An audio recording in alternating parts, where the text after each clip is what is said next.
سلام، سارا هستم از کانال قصه خوان و این 11مین قسمت از کتاب جذاب آنومالی نوشته ارون لوتلی است.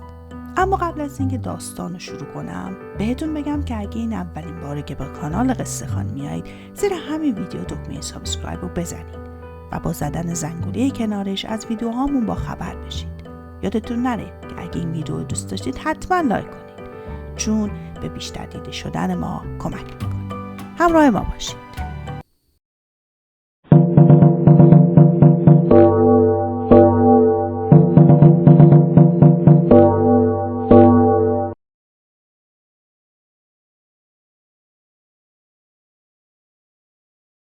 نام این بخش اسلیم بوی ها. دوشنبه 28 ژوئن 2021. جاده استراتفورد، کنزینگتون، بریتانیا.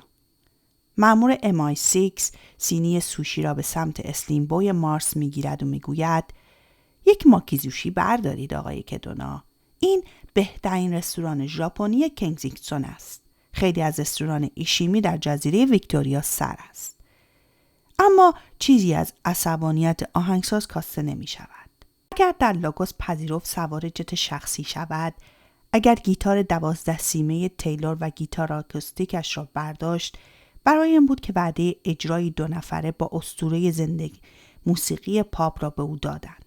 اما همین که در خاک بریتانیا فرود آمد و در تمام طول مسیر به سمت ویلای ویکتوریایی که در نزدیک هلند پارک قرار داشت، آن مرد بلندقد سیاه‌پوست با لهجه آکسفوردیش سخنرانی طولانی و مبهمی برایش کرد. از آن به بعد دیگر بحث التون جان نبود، بلکه صحبت از لحظه نادر و پدیده بی سابقه بود. اما آنقدر هم بد نیست. من را تا لندن کشانده اید، اما حتی قرار نیست التون را هم ملاقات کنم. تمام طول پرواز داشتم تمرین می کردم. حقیقت دارد. اسلیم بوی 5 ساعتی را که در هواپیما بود به تمرین آهنگ ترانه تو گذراند. همان ترانه پرفروشی که هر خواننده یک بار در مسیر حرفه‌ایش آن را بازخوانی کرد.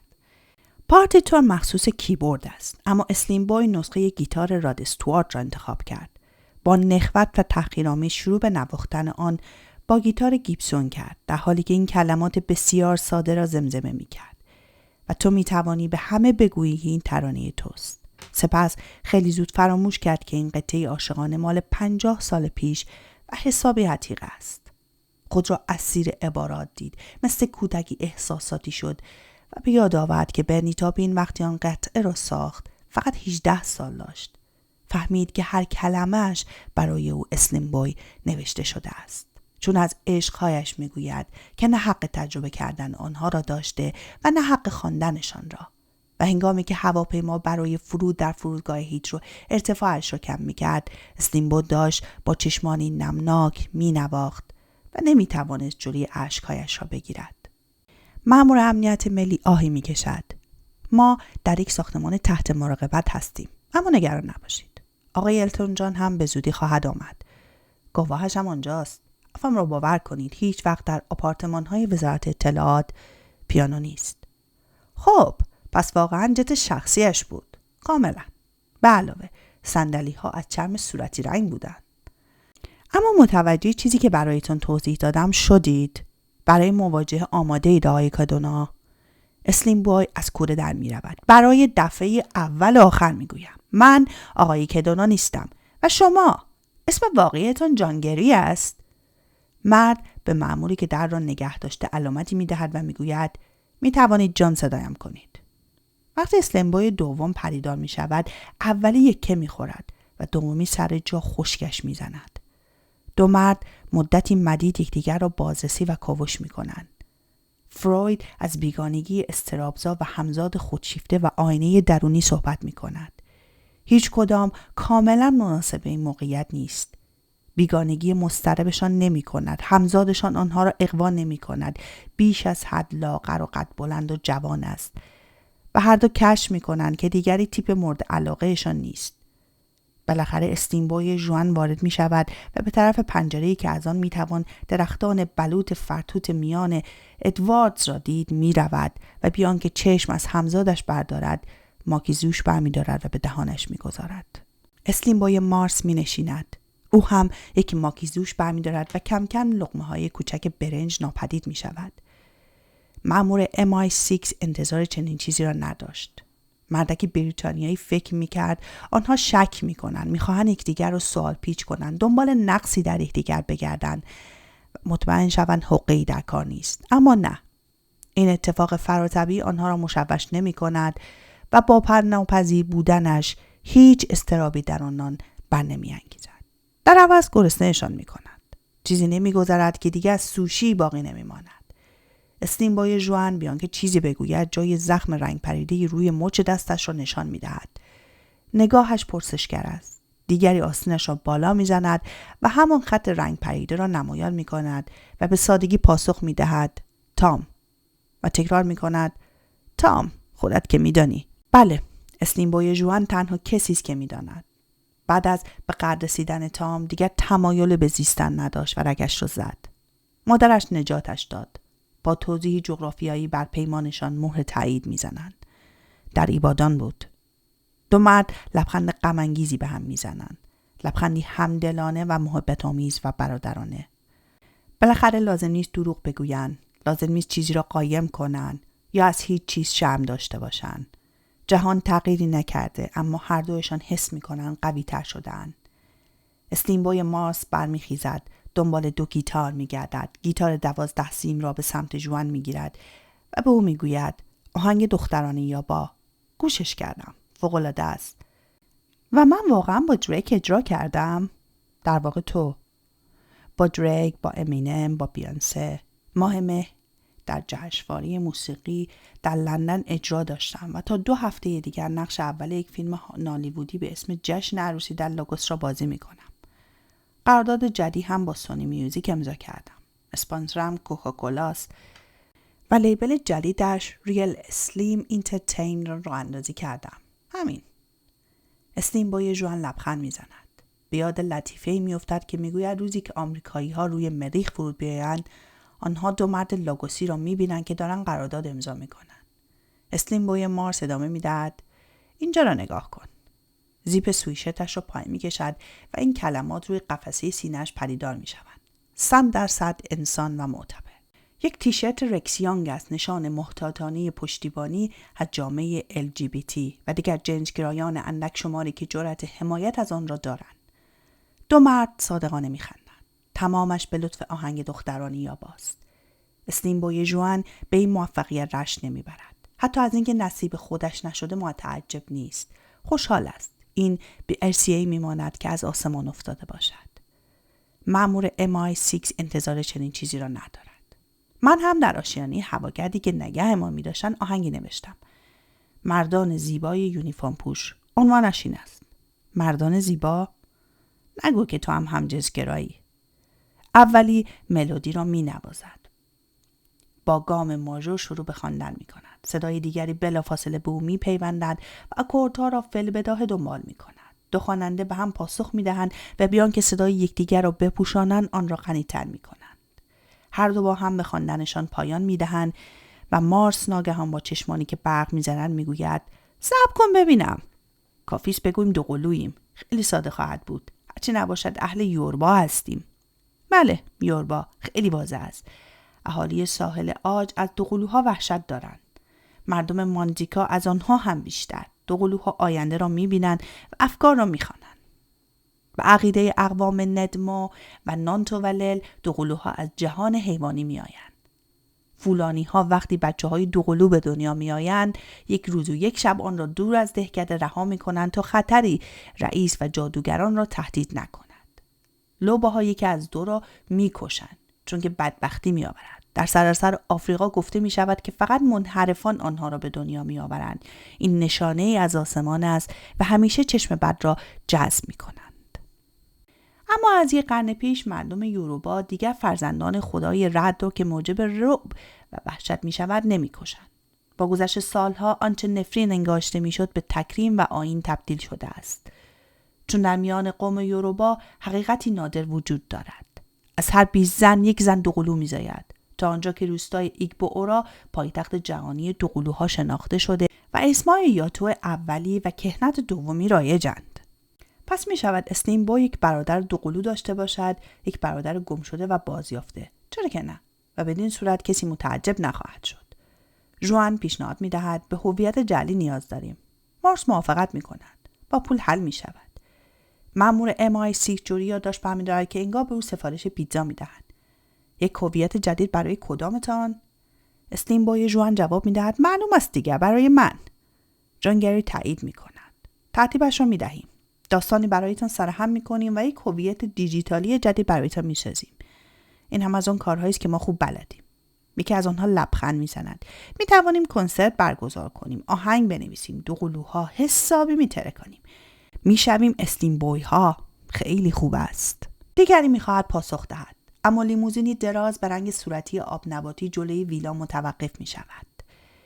مرد ریزنقشی با کت شلوار ابریشمی زرد و کلاه نمدی زمردی رنگ، عینک آفتابی بزرگی با قاب نگیندار روی نوک بینیش گذاشته، از ماشین خارج می شود. روزنامه گاردین نسخه لاگوس جمعه 2 ژوئن 2021. از اسلین بوی به اسلین من. اسلین بوی یک برادر دوقلو دارد. ژانویه گذشته بود که آهنگساز مشهور قطعه جهانی دختران یابا به وسیله نامه‌ای که مادرش پس از مرگ برایش باقی گذاشت به وجود برادرش پی برد.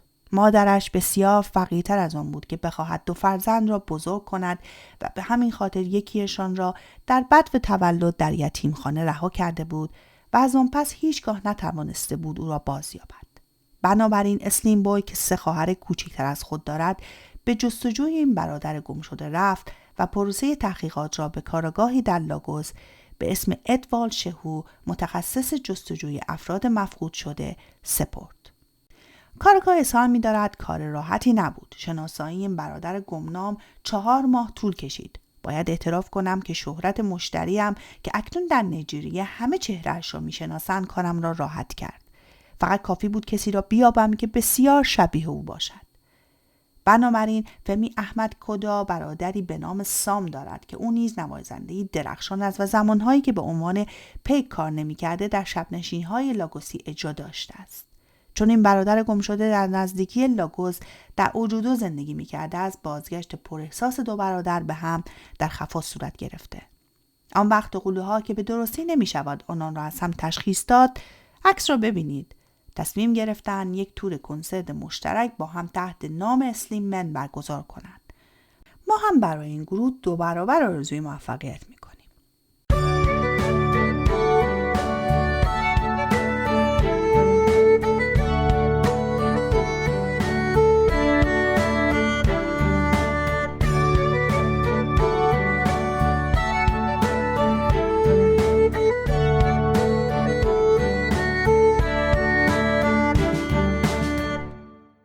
نام این بخش همان بازیکن دوباره میمیرد. دوشنبه 28 ژوئن 2021 بیمارستان ماونت ساینای، نیویورک. داروشناسی خیلی دلش میخواهد علم دقیقی باشد. هر 8 دقیقه یک بار پمپ اینفیوژن بوق خفیفی میزند و یک دوز 2 میلی گرمی مورفین را تزریق میکند. این غلظت پلاسمایی حداقل اما مؤثر است و دیوید مارکل درد نمیکشد. از خستگی در اتاقش در بخش مراقبت‌های تسکینی می‌خوابد. کار جسمش به آخر رسیده.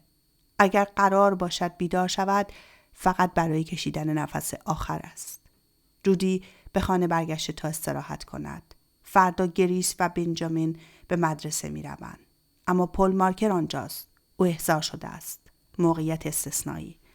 اینها کلمات FBI هستند. وقتی به بیمارستان ماونت ساینای رسید که افسر FBI از او استقبال کرد و ماجرا را برایش توضیح داد. سر تکان داد، ابرو در هم کشید در حالی که هیچ چیز در وجودش قادر به درک موقعیت نبود.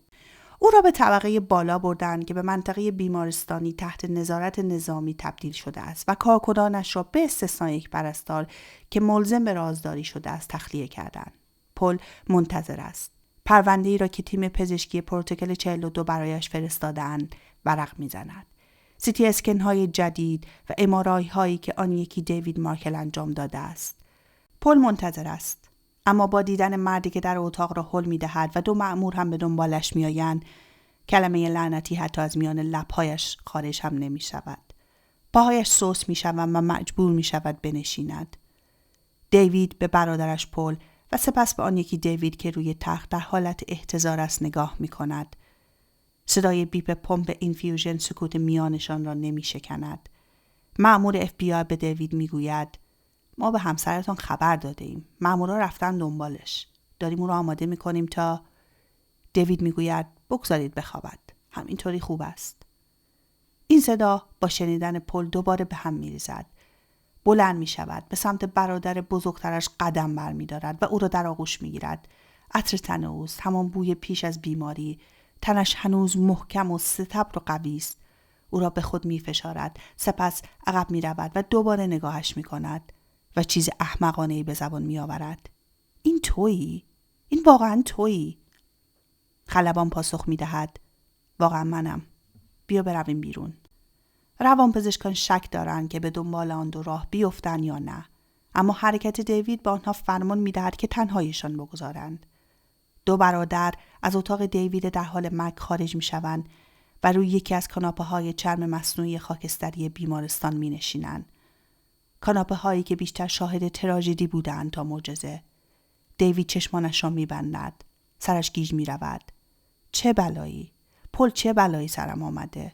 بهم گفتن سرطان لوزالمعده بوده و در ماه می تشخیص داده شده. پل دوباره حالت پزشک بودنش را باز می‌یابد و بازوی برادرش را می‌فشارد. دیوید شنبه هفته پیش آزمایشت یادت می‌آید در آشیانه هواگرد بلافاصله آنها را برایم فرستادن. دیوید می‌فهمد وقتی بدانی کی می‌میریم مرگ غیر قابل تحمل تر می‌شود. نیاز دارد قدم بزند. از جای برمیخیزد و به در نیمه باز نزدیک می‌شود. بدن روی تخت را نگاه می‌کند که چقدر لاغر و ضعیف شده. چشم از آن برمیگردد و روی کاناپه که به رنگ سنگ قبر است می‌نشیند. طوری زمزمه می‌کند که انگار می‌ترسد صدایش شنیده شود. فکر می‌کنی این دفعه همانقدر کم زمان دارم؟ پل نگاهی به پرونده ها می‌اندازد و با لحنی اطمینان بخش می‌گوید این دفعه شیمی درمانی و پرتو درمانی را به جای CMA 12 یا 13 مارس شروع می‌کنیم و با توجه به سرعت پیشرفت این سرطان 4 ماه درمان به جای 1 ماه تفاوت زیادی ایجاد می‌کند. پل بار دیگر برای برادر بزرگش توضیح می‌دهد تومور در جای بدی قرار گرفته. کبد درگیر شده و توده سرطانی تا روده کوچک پیش رفته است. همونطور که 2 ماه پیش نتوانسته دیوید مارس را جراحی کند، در مورد او هم ممکن نیست. دیوید ژوئن همان سوالات را می‌پرسد و همان استدلال‌ها را مطرح می‌کند. پل همان پاسخ‌ها را به او می‌دهد با عین کلمات قبلی. گاه به گاه از دهانش در می‌رود که همانطور که قبلا بهت گفتم. هنوز نمی‌تواند تسلیم شود و بپذیرد که به این یکی دیوید نه، هنوز هیچی نگفته است. دیوید دوباره می‌پرسد چقدر وقت دارم؟ حداقل 3 ماه که حتما هست. بیشتر چطور؟ درمان دیگری را امتحان خواهیم کرد. تو خودت موش آزمایشگاهی خودت بودی. حداقل حالا می‌دانیم چه چیزی جواب نخواهد داد.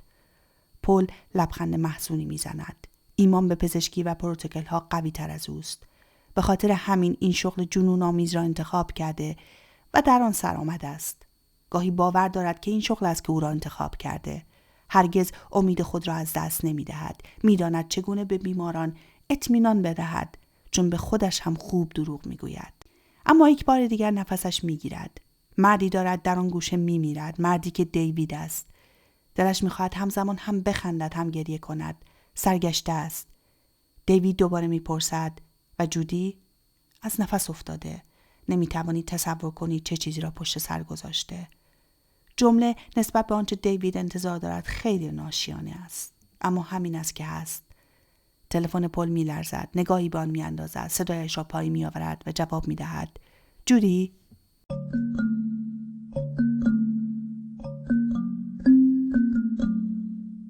باغ ژاپنی کوچکی است. پرچینی بلند از خیزران‌های سیاه آن را از نارون‌ها و قان‌های یک پارک کوچک انگلیسی جدا می‌کند. نهری که از آبشاری کوچک سرچشمه می‌گیرد از میان سنگ‌های روشن می‌گذرد و به برکه‌ای آرام که کپورها در آن شنا می‌کنند می‌ریزد.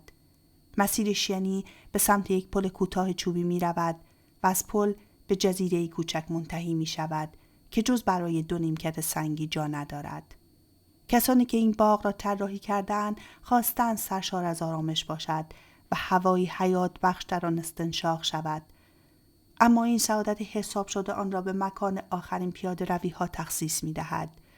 در میانه باغ یک مرکز مراقبت های تسکینی لوکس واقع است، مخصوص کسانی که بیمه درمانی خوبی دارند و میخواهند باور کنند که مرگ بودایی کاملا مرگ نخواهد بود. وقتی که جودی به همراه یک مأمور پلیس و پل از میان خیزرانها پدیدار می شود، دیوید او را می بیند که مثل صاعقه زده ها در جایش میخکوب می شود. تمام بدنش منقبض می شود و مقاومت می کند تا قدمی پس نگذارد. صورتش لاغر و خشک شده و لطافتش را از دست داده. چشمانش گود افتاده و سرخ شده. خستگی از تمام صورتش پیداست. بالاخره با حمایت پل آرام آرام نزدیک می شود. به سمت یک شبح قدم برمی دارد. از روی پل می گذرد. روی نیمکت دیگری می نشیند. مدتها به او ظلم می زند و سپس چشمانش را پایین می اندازد. پل حرکتی آرام بخش به سمت برادرش انجام می دهد و از او دور می شود. آن دو دقایقی طولانی در سکوت روبروی هم می نشینند. در نهایت دیوید می گوید باور کن من پارکی رو که بچه ها دارن توی جیغ می کشن ترجیح می دهم. هر جایی غیر از اینجای مسخره. حتما روانشناسان به خودشان فکر کردن که اینجا برای این کار خیلی مناسب است. رو بگویم من چیزی نگو. جودی با لحن آرامی این را گفت. دیوید اطاعت می کند. به زمزمه آرام آبشار و جیک جیک گنجشکی گوش می کند. در مقابل چشمانش آب سبز رنگ ناگهان بر اثر گردش سریع یک ماهی کپور متلاطم می شود. شاید ساخت این باغ آنقدرها هم ایده احمقانه ای نبوده. ناگهان جودی با صدای لرزان می گوید از وقتی که لوله ها را به بدنت وصل کردن و بر اثر مورفین هوشیاریت را از دست دادی دلم نمیخواست بچه ها به بیمارستان بیایند و ببیننت. با آنها خواهیم گفت که داشتی دوران نقاهتت را طی می‌کردی. به او که زنده است و آن دیگری که به زودی می‌میرد بیان که تفاوتی قائل شود میگوید تو. این روش او برای انکار واقعیت و پذیرش واقعیتی جدید است. در روزهای پس از آن روانشناسان این رفتار را در همه مشاهده خواهند کرد. دیوید به نشانه تایید سر تکان می‌دهد. می‌خواهد او را در آغوش بکشد اما احساس می‌کند که او آماده نیست. ترس و بیمیلی را از حالتش می‌خواند. جودی نه صدای آبشار را می‌شنود و نه جیک جیک گنجشک را. چشمانش را به سنگریزه های سفید می‌دوزد و نمی‌تواند به دیوید نگاه کند. می‌گوید متاسفم. می‌خواهم ببوسمت ولی نمی‌توانم. زمانی که حیرتش تمام می‌شود سوالاتی را که هر بار به ذهن همه خطور می‌کرد می‌پرسد. اولین سوالش از پولین است. و سرطان چی؟ و هنگامی که پل اعتراف می‌کند و او می‌فهمد که این دیویدی که از ناکجا پیدا شده احتمالاً قرار است دوباره بمیرد، حس می‌کند که خون بدنش دارد تمام می‌شود. از دست خودش عصبانی است که فکر می‌کند چرا برگشتی دیوید؟ چرا؟ آیا همه اینها فقط یک تکرار نیست؟ یک ماه رنج برای آماده شدن در برابر ترس‌های بیشتر، گریه بیشتر و خشمی از سر عجز. دلش می‌خواهد باور کند که خدا به او شانس دوباره ای داده، اما نه. این رنجی دوباره خواهد بود و فقط احساس خشم و انزجار می‌کند. با صدای سر تکرار می‌کند آره، به بچه‌ها می‌گوییم که داشتی دوران نقاهتت را می‌گذراندی. اینجوری راحت تر است. این را اضافه نمی‌کند که نمی‌خواهد بچه‌ها دوبار پدرشان را خاک کنند. سعی می‌کنم خوب شوم جودی، به خاطر گریس، به خاطر بنجامین، به خاطر تو. آره، و همینطور به خاطر خودم. جودی نگاهش را بالا می آورد. دیوید می خواهد لبخند بزند اما جودی دیگر توان هیچ کاری را ندارد. در نگاه دیوید غرق می شود تا دوباره او را بیابد. تا ناامیدی را که رهایش نمی کند از خود براند.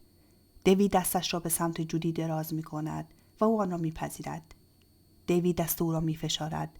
جودی گرما و حالتی را که با انگشت شستش دستش را نوازش می کند دوباره احساس می کند.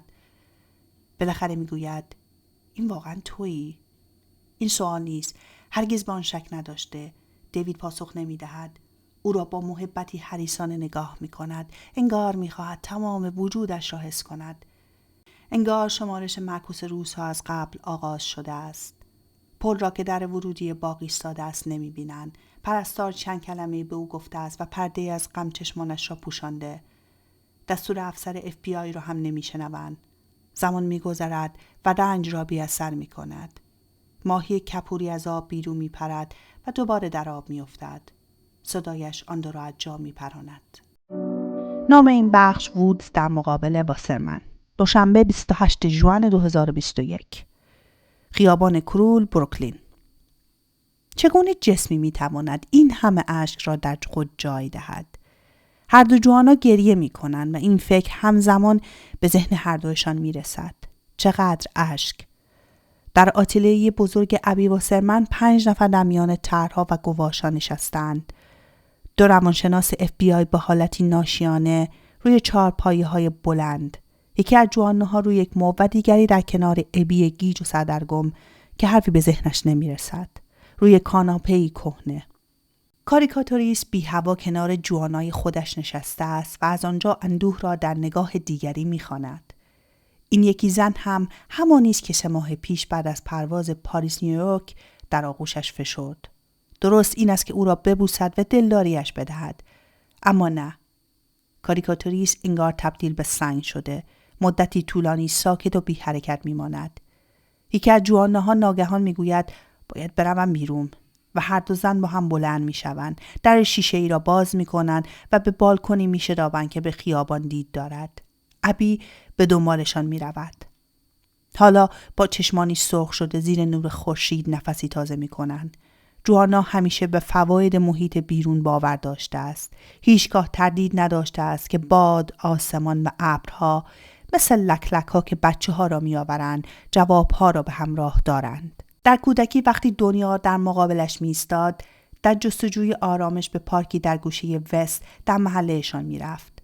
در پیاده راه آسفالتی آنقدر می دوید تا از نفس بیفتد و آنجا که ششهایش منفجر شوند و مجبور شود به پشت روی چمن کوتاه شده دراز بکشد و با قلبی که تون می تپید بازوانش را روی سینه‌اش می گذاشت. جهان با هر دم وارد وجودش می شد و او کم کم آن را دوباره تصاحب می کرد. اما افراهای درخشان خیابان کرول هیچ راه حل ساده‌ای ندارند که با آنها عرضه کنند. یکی از جوانها فین می کند، به آرامی نفس می کشد و سعی می کند آرامشش را باز یابد.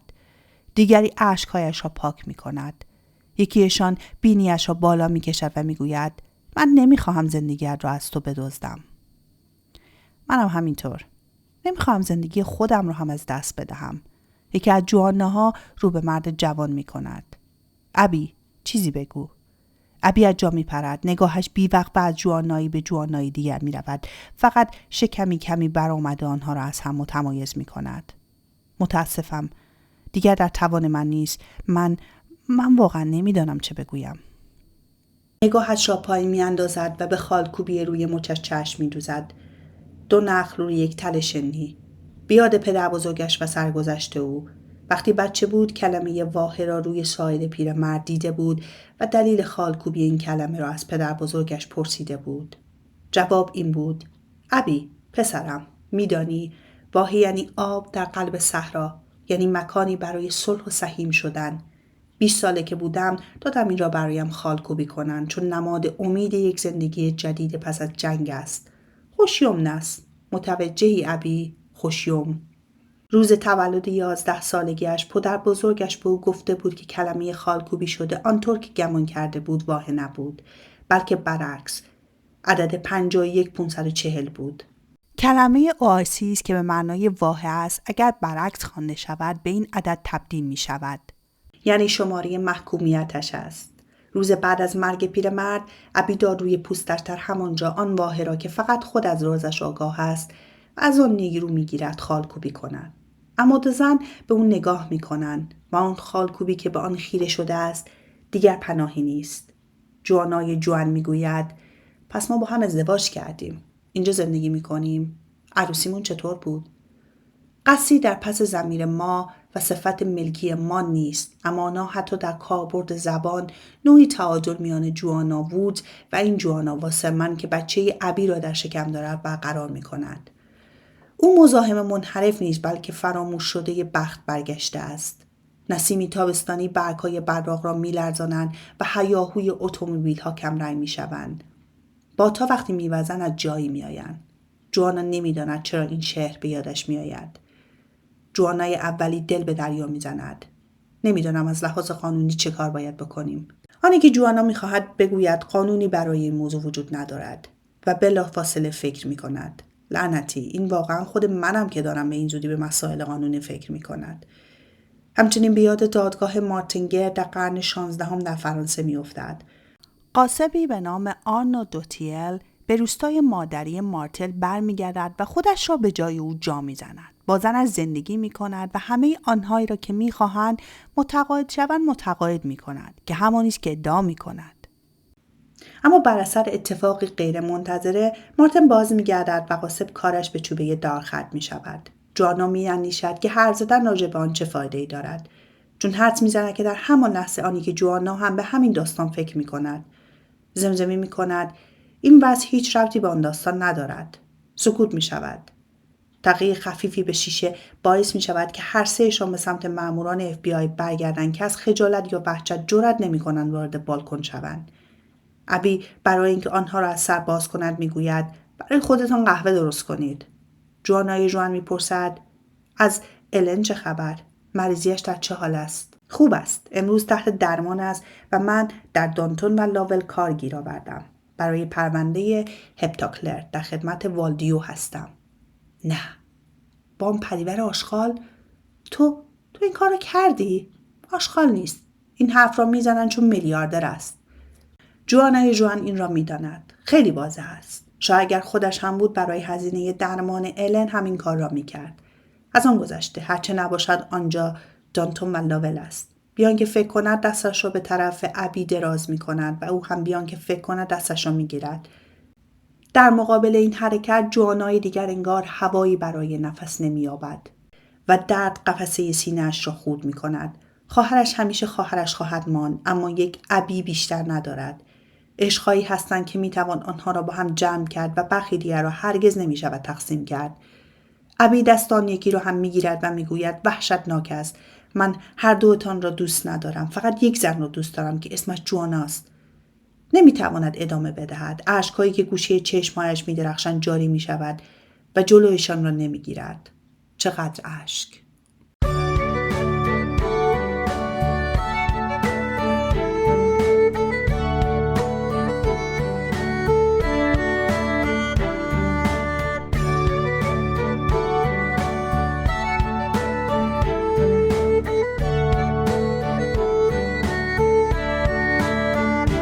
نام این بخش یک بچه دو مامان. سه‌شنبه 29 ژوئن 2021 خیابان موریو پاریس. 2 روز قبل بخش عملیات روانی FBI پروتکلش را که بر 5 نکته تاکید داشت به اطلاع سرویس کشورهای همپیمان رساند. آماده سازی، اطلاع رسانی، دیدار، نظارت، محافظت. اما این تشریفات هیچ چیز را درست نمی کنند. در این عمارت اشرافی پاریسی که با تغییر از نامی به نام دیگر توسط سرویس اطلاعات خارجی و ضد جاسوسی فرانسه نگهداری شده، در این اتاق با پرده‌های کشیده که روبروی پارک مونسوس، لوسی بوگوارت‌ها از یک رو به پیش با هم روبرو شدند و پرخاشگریشان از همان لحظه اول آغاز شده است. جنگی تمام عیار. لوسی ژوئن به محض بازگشتش به فرانسه فهمیده است که راه فراری از این ماجرا ندارد. لوسی مارس هم به همان اندازه مصمم است. پسرشان، آپارتمان، فیلم‌های در دست تدوین و حتی لباس‌ها، نبردهای اساسی بسیار و جنگ‌های عبث. روانشناسان خودشان را برای آن آماده کردند. 10 سال است که لوسی و پسرش با هم در فضایی بسته و پر از عشق و محبت زندگی می‌کنند و زن جوان هرگز به سرپرستی مشترک با پدر بچه فکر نکرده. آن مردک بیش از حد جوانی که از پدر بودم فرار کرده است و هرگز نخواسته پسرش را بزرگ کند و فقط چند سالی است که رضایت داده به او علاقه نشان دهد. و حالا لوسی باید با این دیگری مذاکره کند. باید به هیچ خشونتی تحمل ناپذیری جدایی را بپذیرد. هیچ کدام حاضر نیستند خود را در قربانگاه کلمه مقدس تعادل عاطفی بچه فدا کنند که روانشناسان متخصص کودکانی که هیچ چیز از آن نمیفهمند مدام آن را در گلویشان زمزمه می‌کنند. در عشق مادرانه سیاه ترین خودخواهی خشمگینانه با تابناکترین سخاوت می‌جنگد. لوسی مارس تکرار می‌کند: لویی آمادگی ندارد. لوسی ژوان جواب میدهد همانقدر که پسر توست پسر من هم هست. لوسی مارس با کل شقی به کف اتاق خیره می شود و بی آنکه سرش را بلند کند جواب می دهد باید به فکر تعادل بچه بود. جوابم نه است. جواب نه است. چطوری نه؟ به چه حقی او را از دیدن پسرش منع می کنند؟ متوجه نیست که او هم مادرش است، که او هم به همان اندازه حق دارد. لوسی ژوان از خشم لبریز است و نمیتواند منطقی باشد. لوسی ژوان فریاد میزند حتی یک شب دیگر هم در هتل نمیمانم. من آپارتمان دارم. میتوانی یک لحظه تصور کنی چه میکشم؟ لوسی ژوان نفس عمیقی میکشد و ادامه میدهد تو نمیتوانی در خانه من زندگی کنی. یکی از روانشناسان آهی را در گلویش حبس میکند. اینجا به یک مشاور زوجین و متخصص طلاق نیاز است. میخواهد مداخله کند که لوسی ژوان با بیمیلی میافزاید نه همیشه. مأمور جوان وزارت کشور، این دانشجوی سابق مدرسه ملی و علوم اداری ورودی دوره هانا آرنت که به دل بحران فرستاده شده است و بسیار حسرت پستش در وزارت کشاورزی را میخورد، تلاش میکند اوضاع را آرام کند. این شرایط بی سابقه از خانم بوگارد. بعد اضافه میکند سعی میکنیم راه حلی پیدا کنیم. من بیشتر از این خانم که در خانه من با پسرم زندگی میکند اضافی نیستم. میدانید که الان 5 روز از نگذاشتم با لویی حرف بزنم. اما لویی تنها منشأ تمامی خشم نیست. لوسی ژوان همچنین لرزش چانه دیگری هنگامی که خشم بر او هجوم میبرد و نیز از آن انقباض ضعیف گوشی لبهایش، آن شیوه لجوجانه مخفی کردن انفجار خشم از زیر نقاب بی‌تفاوتی و آن حالت بالا بردن عینک با چین دادن دماغش متنفر است و به همان اندازه نیز از نشانه‌های قابل تشخیص در صورت هر دوشان و همینطور شوکی ناگهانی در برابر زیبایی که متعلق به خودش هم هست، در برابر بدنی آنقدر لاغر و ظریف که شکننده تر از آن است که در مردان طمع محافظت و میل تصرفش را بر نینگیزد. و لوسی ژوان که با عصبانیت به لوسی مارس می‌نگرد به رافائل فکر می‌کند. لوسی 1 سال پیش سر صحنه فیلمی با او آشنا شده است، یک فیلمبردار. رافائل علیرغم هیبت خبلش و دماغ بکسوریش جذاب است. لوسی فهمیده است که از رافائل خوشش می‌آید. گاه به گاه به رافائل زنگ می‌زند. اگر آزاد باشد لوسی می‌آید. داخل می‌شود. نصف نیمه نزدیکش می‌شود و به محض تمام شدن کار رهایش می‌کند. دوش کوتاهی می‌گیرد و بلافاصله می‌رود. دنبال چیز بیشتری نیست. آنجا باغ مخفیش نیست بلکه زمینی بایر است. قبل از رافائل افراد دیگری بودند. وقتی عشق در کار نباشد اوضاع خیلی ساده تر است. چند روز قبل از اینکه با آندره به نیویورک برود به رافائل سر زد. آن روز طبق معمول پالتویش را کند و ساعتش را با حلقه طلای سفید با نگین یاقوت کبودی که آندره به او هدیه داده بود درآورد و با بی‌حوصلگی گفت 1/2 ساعت بیشتر وقت ندارم. چند دقیقه بعد لوسی داشت دوش می‌گرفت. رافائل به او گفت میدانی لوسی، دوست دارم طور دیگری همدیگر را ببینیم. نه فقط زمانی که برنامه‌ات خالی است. با هم برویم رستوران، برویم تئاتر. لوسی در سکوت او را نگاه کرد. خودش را خشک کرد و شال و کلاه کرد. رافائل افزود یا می توانیم چند روزی مرخصی بگیریم و برویم بروژ یا ونیز، هر جا تو بخواهی. و خودمون دوتا. لوسی لباسهایش را پوشید و ناگهان با لحن سردی گفت و خودمون دوتا. فکر کردی به خاطر این رابطه من رو دوست داری و من دوستت دارم، همین؟ اما با هم نیستیم رافائل. چیزی که بینمان است دوست داشتن نیست. هیچی نیست. اصلا هیچی نیست. یک واکنش شیمیایی است. یک نوع گول زدن است. نمیفهمی داریم خودمان رو گول میزنیم؟ مرد جوان لحظه‌ای متحیر ماند و سپس عصبانی شد و گفت گورت رو گم کن. لوسی شانه بالا انداخت. ساعتش را برداشت. حلقه‌اش را به انگشت کرد و رفت. مرد در را پشت سر او بست و به سمت پنجره رفت تا دور شدنش در خیابان و موتور سوار شدنش را تماشا کند. همانجا پشت پنجره ماند. خرد شده از تحقیر و غم توسط زنی که در اختیار او بود اما هرگز مال او نبود.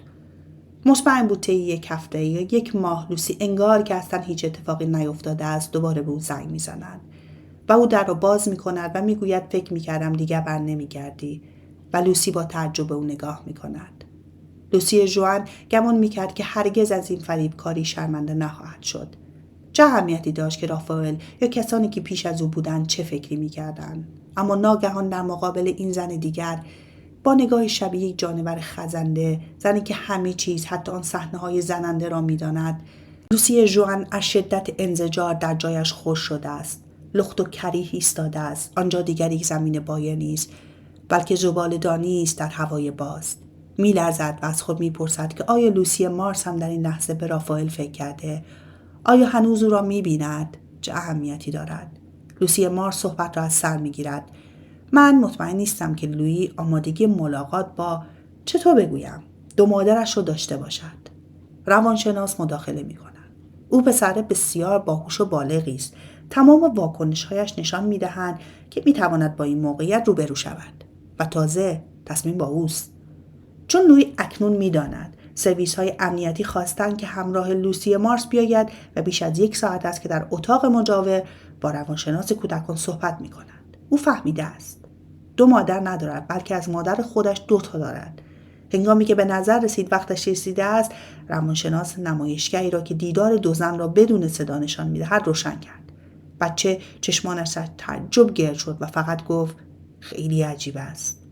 درمانگر خندید و حرفش را تایید کرد. بله، خیلی عجیب است. دوباره برایش تکرار می‌کند که این یک راز است. نباید به کسی بگوید. خطرناک است. اما چیزی که ذهن لویی را مشغول کرده نیست. آیا قرار است یکی از 2 مامانم را انتخاب کنم؟ چون وقتی والدین از هم جدا می‌شوند، از بچه‌ها سوال می‌شود که می‌خواهند با کی زندگی کنند. پدرشان یا مادرشان. البته مطمئناً اینجا فرق می‌کنند. روانشناس در می‌یابد که حق با لویی است. در اینجا مسئله فرق می‌کند. به خاطر صلاح بچه هم که شده باید قراردادی بسته یا به عبارت بهتر اتحادی ایجاد شود. باید طوری به تفاهم رسید که هیچ کدام از آن وسط قربانی نشود. لویی نه می‌داند چطور بیانش کند و نه حتی چطور آن را بپذیرد. اما مادر مورد علاقه‌اش مادر 3 ماه پیش است. مادری که هر شب به آندره زنگ می‌زد، مدت‌ها پای تلفن حرف می‌زد و هفته‌ای چند شب او را به مادر بزرگش می‌سپرد. برای لویی که وجودش آنقدر در زندگی مادرش ضروری است، فاصله‌ای که آن مرد دیلاق کمابیش بزلگو با موهای سفید بینشان انداخته بود مایه آسودگی بود. شکافی در روزمرگیشان به وجود آمده بود و لویی آرامش و خنده‌ها و نگاه گهگاه غرق رویای مادرش را دوست داشت. مادری که کمتر حضور داشت، مزیت‌های خودش را داشت و وقتی آندره را ترک کرد، لویی دوباره مرکز توجهش شد و دوتایی با ناخشنودی به عادت‌های قدیمیشان بازگشتند. او آندره را از 3 سال قبل می‌شناسد و با توجه به مقیاس زمانیش این یک عمر است. معمار عادت داشت هر تابستان آنها را به خانه‌اش در جنوب دعوت کند. همانجا بود که یک شب آندره جعبه قدیمی را از زیر شیروانی بیرون کشید و بازی اژدهایان و سیاه چاله ها را یادش داد. یادش داد دنیاها و قله‌هایی بسازد، شخصیت بیافریند و با اورکا و هیوله‌ها بازی کند. جعبه‌ای از تاس‌های چند وجهی را به او هدیه کرد. یادش داد چگونه احتمالات هر ترتاب را محاسبه کند و چگونه بهترین سلاح و تاکتیک را انتخاب کند. در چند دست لویی به یک جن جادوگر سطح 3 و مادرش به یک کماندار کوتوله تبدیل شد. آندره چیستان هم یادش داد. لویی میگوید یک معما دارم. روانشناس لبخند میزند. گوشم با توست. بدبخت بیچاره آن را دارن. پولدارها بهش احتیاج ندارن و اگر نخوریم میمیریم. زبان روانشناس را موش خورده است. هیچیست؟ هیچی. فقیرها هیچی ندارن، پولدارها به هیچی نیاز ندارن و ما اگر هیچی نخوریم میمیریم. خیلی خوب است. باید به خاطر بسپارمش. ناگهان لویی پیشنهاد میدهد. برای اینکه بفهمیم با کدام مامان بمانم میتوانم تاس بیاندازم. لبخندی روی لب‌های روانشناس مینشیند. مالارمه اشتباه نمی کند. اینجا تاس انداختن هرگز این آشفتگی نامقدس را از بین نخواهد برد. علاوه بر این او کتاب مرد تاسباز اکلوک راینهایت را بسیار دوست داشت. آن کتابی که در آن روانپزشکی که اسیر دلزدگی و نارضایتی شده برای هر تصمیم زندگیش شروع به تاس انداختن می کند. او به ویژه ذکاوت استراتژی را که لویی برای اجتناب از تنشی بزرگ به کار گرفته تحسین می کند. این طنز غریزی حاکی از بلوغ اوست و آن وقت است که ناگهان بدیهی بودن این موضوع مبهوتش می کند. حق با لویی است. کاری که باید انجام شود همین است. در همین حال که اختیاردار زندگی خویش است، مجبور نیست بار یک تصمیم را به دوش بکشد. روانشناس حرف لویی را تایید می کند. آره، بهترین ایده همین است. می خواهد این بچه باشد که قانون را وضع می کند. چطور میخوای انجامش بدهی؟ اول هفته 7 بار تارس میاندازم. هر بار برای 1 روز هفته. اگه برای دوشنبه زوج بیاید این مامان، اگه فرد بیاید دیگری. و همینطور تا آخر هفته. چرا که نه؟ حساب سرانگشتی به او فهماند که احتمال محروم شدن هر یک از لوسی ها از پسرش در طی 1 هفته 1% و برای 10 روز متوالی 1 در 1000 است. هیچ لوسی قربانی نخواهد شد و نتیجه پرتاب تاس را زیر سوال نخواهد بود. می توانستند بدین ترتیب مشکلشان حل شود. روانشناس پیشنهاد می دهد پس برویم ببینیمشان. لویی موافقت می کند و هر دو وارد اتاقی می شوند که 2 لوسی در آن منتظرشان هستند. لویی همینطور که دم در می رسد به یکی و سپس به دیگری نگاه می کند و دوباره با لبخند می گوید خیلی عجیب است. و بی آنکه یکی را به دیگری ترجیح دهد روی صندلی روبرویشان می نشیند و در کمال آرامش ایده‌اش را شرح می دهد. 2 زن جوان تلاش می کنند جلوی آتشفشان درونشان را بگیرند. به لویی لبخند می زنند و هر کدامشان سعی می کنند لبخند پسرش را به خود جلب کنند. اگر لویی سگ بود و یکی از آنها استخوانی داشت آن را در مشتش قایم می کرد تا او را به سمت خود بکشاند. اما یکی مثل دیگری او را می نگرد، به حرفایش گوش می کنند و از عمق وجودشان آن پسر بیشک فوق‌العاده را تحسین می کنند. وقتی حرف لویی تمام می شود سکوتی بر فضا حاکم می شود که بوی شر می دهد تا اینکه لویی آن را می شکند.